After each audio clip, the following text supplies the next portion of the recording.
Hi, Dave. How you doing? I'm doing well today, thanks. Dave, I'm glad you could make it on the show. I know you're very, very busy, and I know you worked us into your schedule there. I'd like to talk, at least touch upon a few subjects concerning programming, especially with the growth of sport programming today. Let's take a look a little bit at what ABC is doing and some of the acquisitions not too long ago of ESPN and along those lines. You've been with ABC since your graduation from Amherst College, haven't you? Well, just about. I took an adjusted 5-year plan at Amherst. I spent a year after I graduated there working as the sports information director for the college, and then came down to ABC in 1978, and I've been here ever since. You actually became a researcher with the Olympics when the Olympic coverage, ABC had the Olympics coverage back in '78. That was quite a memorable Olympics, too. It was the 1980 Winter Games up in Lake Placid, and the U.S. hockey team made its mark there, as did Eric Heiden with his 5 gold medals. It was really a great introduction into sports television. Do you think that particular Olympics, David, especially on a global basis, with the U.S. hockey team winning the gold medal and beating the Russian team, which they were heavily underdogs in that game, do you really think that really catapulted that whole Winter Olympics and everything else for ABC in terms of interest in the U.S.? Yeah, I think it did. In fairness to the prior Winter Games, Innsbruck in '76, which achieved sort of the first significant primetime ratings on American television, I think 1980 sort of raised it to the next level, and frankly a level that hasn't really been equaled since, despite pretty good performances by CBS the last 2 Winter Games. 1980 remains the high watermark. You know, when you have the networks, the 3 major networks, and I guess you have to throw Fox in there as the 4 major networks vying for Olympic, or at least an idea of going in there. I mean, does the Olympics now, sort of the way it's been situated, do you really think the Olympics is now the crown jewel in terms of the major event for a network to really go after and capture in terms of outbidding the others? Well, the one thing you can guarantee when you buy a sports event is that you know the history of the ratings, and you know that what you're getting for your money is what it's been in the past. With some variances, but I think NBC knew exactly what they were getting with Atlanta. The danger when you're developing other forms of primetime programming is you don't know whether you've got the Cosby Show on your hands or something that'll be off the air in 3 weeks, but the price of acquisition may be the exact same amount. You pay a steep price to partake in an Olympic Games these days as a U.S. broadcaster, and you face competition, and it's almost certain in most cases that you will lose money and conceivably tens of millions of dollars over the space of 2 weeks. But what you're getting is a guaranteed 18 or 19, or in the case of Atlanta, 20 rating in prime time for a 2-week period. And if you have other good programs to promote during that time, theoretically, it should give your network some momentum. It is particularly critical these days because with, you mentioned 4 major networks, but in reality there are now 6 networks technically in the United States with UP and Warner Brothers, and that's true. When you add that to what most people have at their home, which is 30, 40, 50, 60, 70 cable channels, the importance of having a unique product, a product that stands above the rest of the crowd, is more than it ever was, and you see it in the ratings that the networks have been experiencing with their summer reruns, which not in the not too distant past, and certainly in my tenure at ABC, those kind of rerun programs on the networks were getting reasonable ratings. Now they're really way off, and yet the Olympics is getting the same kind of ratings that it did 15, 20 years ago. So. David, when you look at the sponsors and you say you lose money when you get the Olympic package, and you have all these and again, what you read in the paper is the astronomical amounts that people are paying, or companies are paying, to be a sponsor of the Olympics, and then all of a sudden, ABC goes out or CBS goes out and tries to say, okay, you want a 30-second spot on our Olympic coverage, it's going to cost you X, Y, Z. Then, it's hard to believe the amounts of money that are being thrown around that anybody could lose money at this. Well, ultimately it depends on what you pay, but clearly ABC in its last Olympics, which was the Calgary Winter Games in 1988, lost depending on how you account for the value of money over time, lost somewhere in the $75 million range.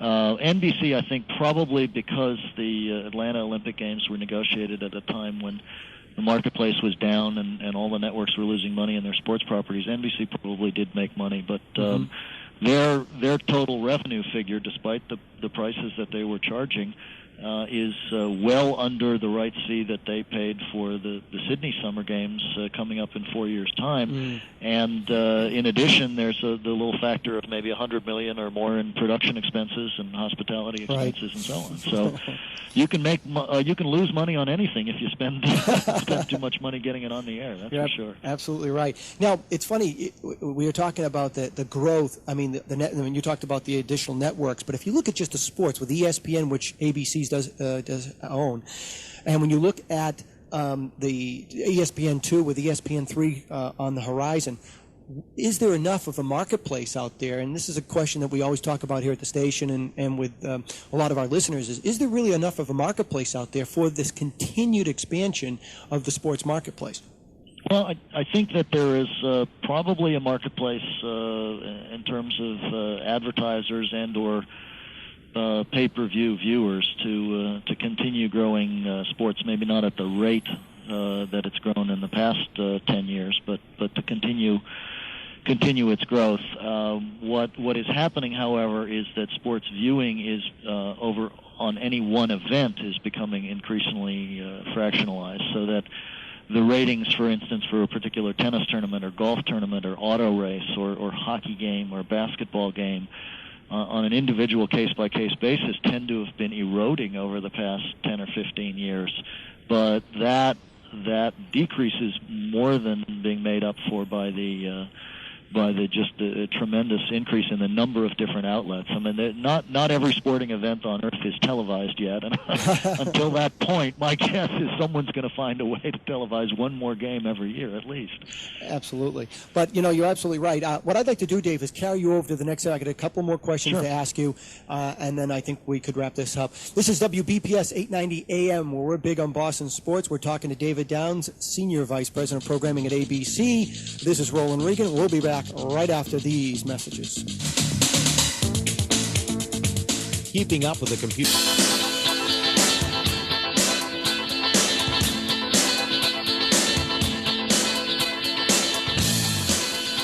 617-241-0700. This is Sports Break. This is Roland Regan. We're talking to David Downs, Senior Vice President of Programming at ABC Sports. David, a question. With college football, we started off the program with Dave Siegerman from College Sports Magazine. We were talking about our top 25 picks coming into this season. Of course, it's just a lot of pundits throwing names and schools around. Who knows where they'll end up? But usually the top 5 are fairly solid. The rest, you never know. ABC and college sports, how do they look at college football, especially because I'm just a big fan of college football? How are they going to be playing in with the Rose Bowl now, joining the Bowl Coalition? Does ABC Sports really see this as a viable market? Yeah, absolutely. College football, particularly, and college sports in general, have always been a passion for ABC Sports. As you may be aware, we've been telecasting college football games back since the early 60s and have had varying degrees of sort of exclusive package. This year there's going to be a little bit of a change in the way college football is televised on the networks, at least, in that CBS is starting a 5-year contract of regional telecasts with the Big East and the SEC, and ABC Sports will be televising essentially all the remaining conferences, including obviously the Big Ten, the ACC, the new Big 12, which should be a terrific conference.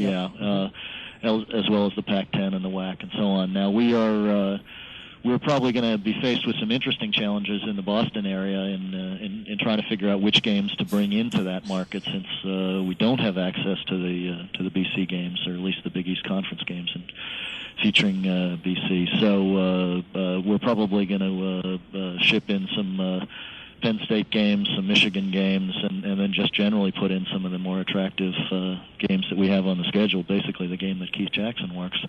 So college football regular season should be pretty exciting for us this year. In the long run, the deal that we just announced this past month on combining the Rose Bowl with the 3 Alliance Bowls is going to be terrific for college football. Absolutely.